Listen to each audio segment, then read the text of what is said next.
One thing I want to point out is that some donkeys don't love the halter, namely being because most of the time when they see that halter, it's because something scary happens. So I do make an effort with the donkeys that I have in for training. I put that halter on, they get a reward, and then we do some easy stuff, something they enjoy. So like I have their halters on right now. I don't have any ropes attached. I'm just going to brush them because they both like being groomed for the most part. So I'm going to brush them off, do something they find rewarding, relaxing, enjoyable. Because what happens a lot of times people don't even realize is most of the time they do stuff at with their donkeys loose, okay? So then when they put the halter on, it's usually something more stressful. Vet, farrier, maybe taking them for a walk, which most donkeys, or a lot of donkeys can come to enjoy, but at first it can be still kind of a stressful, scary thing. So after a while of doing that, they associate the halter with, oh gosh, I'm going to do something scary or something unpleasant or something that's overfacing me. And so they become halter shy, essentially. They see the halter and they're like, ah, no thanks, I'd rather not. So for me, again, when I first introduced the halter to donkeys, I don't do anything aversive when it's on.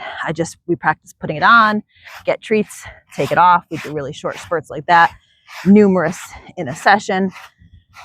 And once they're accepting that well, then I'll introduce the lead line. We'll start leading, all that kind of stuff, standing tied.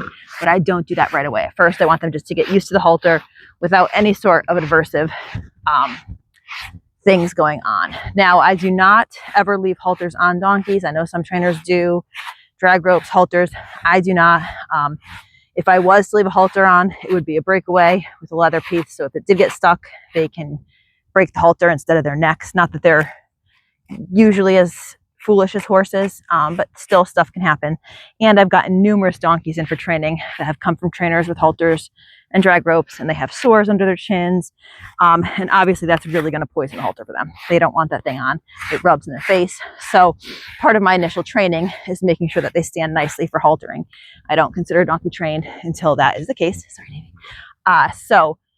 But then once they understand that initial training, you want to make sure that you still practice just putting it on and doing easy stuff too. You don't want every time the halter comes on to be doing something scary or intimidating, because you'll poison that halter really quickly. So yeah, that's one of my messages I try to teach clients, because it's little stuff you wouldn't even realize that a lot of people don't think of. Hi. And then they wonder why their donkey's hard to halter. And it's because every time the halter's on, they think something bad is it doesn't have to be something that's like scary to us. Sometimes just going out for a walk can be kind of intimidating to these guys, and it's not something they super love at first. So it's just something as oh God, you're dusty, as benign as that can really alter their perception towards things. Good boy. I gotta brush your tail. Oh, these are the two, I think, dirtiest donkeys I've ever met. Silly boys. Silly boys. Oh, where are you going? Oh, you can brush your tail. You have a brush in your back. Come over here. You got an itch?